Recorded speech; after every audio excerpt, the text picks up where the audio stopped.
आज वैशाली का सरकारी स्कूल की शिक्षिका के रूप में पहला दिन था। आज बारिश तो नहीं हो रही थी, पर काले सफेद बादल घिरे हुए थे, जो ये बता रहे थे कि किसी भी वक्त बादल अपने नल खोलकर पूरे शहर को भिगो देंगे। उसे स्कूल तक छोड़ने उसके पति राजीव आए थे और कहा था, मुझे गर्व है तुम पर। देखना, तुम बहुत अच्छी शिक्षिका साबित होगी। कुर्सी पर बैठी वैशाली अतीत में डूब गई। वो 4 साल पहले के सावन के उस दिन को याद करने लगी, जिस दिन ने उसकी पूरी जिंदगी बदल दी। वैशाली की शादी नवंबर माह में राजीव से हुई थी। राजीव 3 भाई बहनों में सबसे बड़ा था। 17 साल का राजीव 11वीं में था जब उसके पापा को लकवा मार गया था। अब 5 लोगों के खाने की व्यवस्था करना, बीमार पिता की दवाई और छोटे भाई बहनों की पढ़ाई आदि का खर्चा, सबका इंतजाम राजीव को ही करना था। घर की आर्थिक स्थिति ठीक न होने के कारण पढ़ाई में अच्छा होने के बावजूद 11वीं के बाद ही पढ़ाई छोड़नी पड़ी। उसने ऑटो किराए पर लेके चलाना सीख लिया और इसी से इतना तो कमाने लगा था कि परिवार के सदस्यों की ज़रूरतें पूरी होने लगी थी। फिर उसने खुद के 2 ऑटो खरीद लिए, जो उसने किराए पर किसी और को चलाने के लिए दिए। एक पिकअप लोडिंग वाहन लोन पर उठा लिया। जब शादी विवाह के समय लोडिंग का काम मिलता तो कमाई अच्छी खासी हो जाती। अब घर की आर्थिक हालत भी सुधर गई थी। 7 सालों की मेहनत रंग ले आई थी। फिर एक दिन वैशाली के साथ उसका विवाह हो गया। वैशाली के माता पिता की मृत्यु रोड एक्सीडेंट में तब ही हो गई थी जब वो मात्र 8 साल की थी। बस तब से उसकी दादी ने उसे पाला था। वैशाली पढ़ने के साथ साथ घर गृहस्थी के कामों में, सिलाई, कढ़ाई, बुनाई में भी निपुण थी।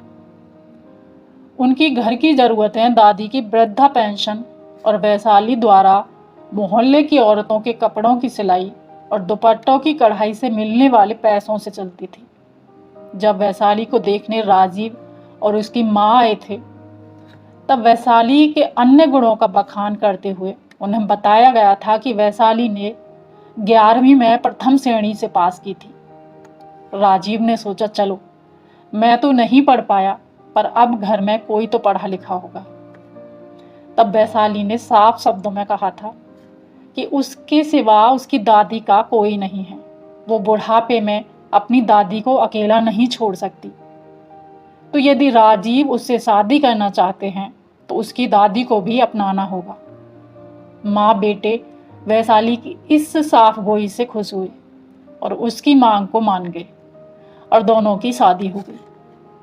धीरे धीरे दोनों ने एक दूसरे को जाना।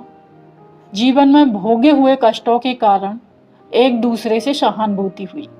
फिर मुसीबतों का डटकर सामना करने की इच्छा शक्ति के कारण एक दूसरे के प्रति मन में सम्मान और प्रेम की भावना उपजी।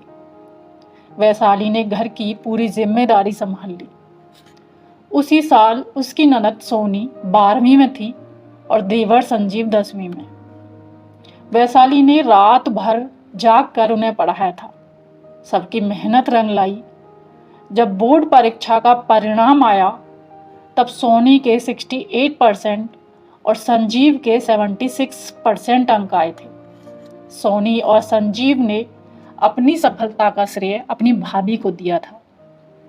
इन सब खुशियों के बीच वैशाली से कई बार पूछा गया कि उसे क्या तोहफा चाहिए, पर हर बार वो कहती, परिवार की मदद करने के बदले कैसा तोहफा।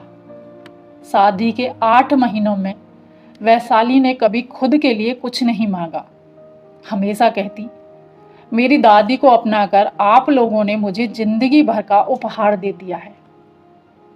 एक दिन शाम को छत पर बैठी सोनी ने वैशाली से पूछा, भाभी, आपने भी तो 12वीं में अच्छे अंकों से पास की थी, फिर आगे क्यों नहीं पढ़ी।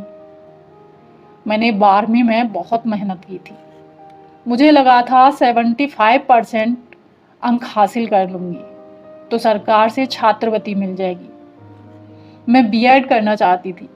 मुझे पढ़ना लिखना बहुत पसंद है, तो मैं एक शिक्षिका बनना चाहती थी, पर मैं 71% अंक ही हासिल कर पाई और मुझे छात्रवृत्ति नहीं मिली। घर में इतने पैसे नहीं थे जो स्वयं की फीस भरकर एडमिशन ले पाती, तो बस पढ़ाई छोड़नी पड़ी। ये कहते हुए वैशाली की आवाज़ और चेहरे पर छाई उदासी सोनी ने देख ली थी। बात आई गई हो गई। फिर जुलाई के महीने में सोनी अपने भाई के साथ कॉलेज में एडमिशन लेने पहुंची। घर आते समय राजीव एक मिठाई का डब्बा भी ले आया था। वैशाली ने मिठाई का भोग भगवान को लगाया और सोनी के उज्जवल भविष्य की मन ही मन प्रार्थना की। जब वैशाली ने आंखें खोली तो देखा राजीव, सोनी, संजय, सास और दादी सभी वहीं खड़े थे और वैशाली को देखकर मुस्कुरा रहे थे।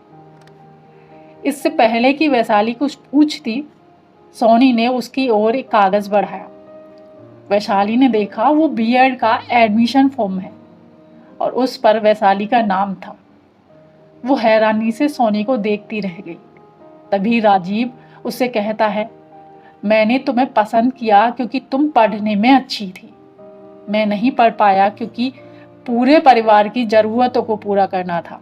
तो मैंने कसम खाई थी कि मेरे परिवार में किसी को कभी भी अपनी पढ़ाई पैसों की कमी के कारण नहीं छोड़नी पड़ेगी। अब तुम भी मेरे परिवार की सदस्य हो, तो तुम भी जितना चाहो पढ़ सकती हो। सोनी और तुम दोनों साथ में कॉलेज आना और अपना शिक्षिका बनने का सपना पूरा करना।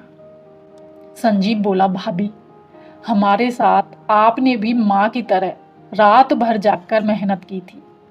आपके पढ़ाने के कारण ही मैं और सोनी दीदी इतने अच्छे अंकों से पास हुए हैं। तो ये हमारी भी जिम्मेदारी है कि हम आपकी खुशियों का ख्याल रखें। वैशाली की आंखों में खुशी के आंसू थे। उसने अपनी दादी की तरफ देखा, वे आशीर्वाद दे रही थी।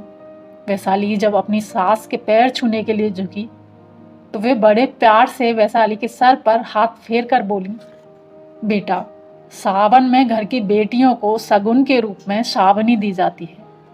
ये हम सबकी ओर से तुम्हारे लिए शादी के बाद पहले सावन की पहली सावनी है। वैशाली ने पलटकर पूजा घर में रखी भगवान शिव और माँ पार्वती की मूर्ति के पास जाकर ऐसा घर और ऐसा वर देने के लिए धन्यवाद किया। इसी बीच बारिश होने लगी, मानो आज प्रकृति भी वैशाली की खुशी में खुश थी। ये शादी के बाद का पहला सावन वैशाली के लिए हमेशा के लिए यादगार बन गया। तभी स्कूल में बैठे बच्चों की आवाजें सुनाई देने लगी और वो अतीत से वर्तमान में वापस लौट आई।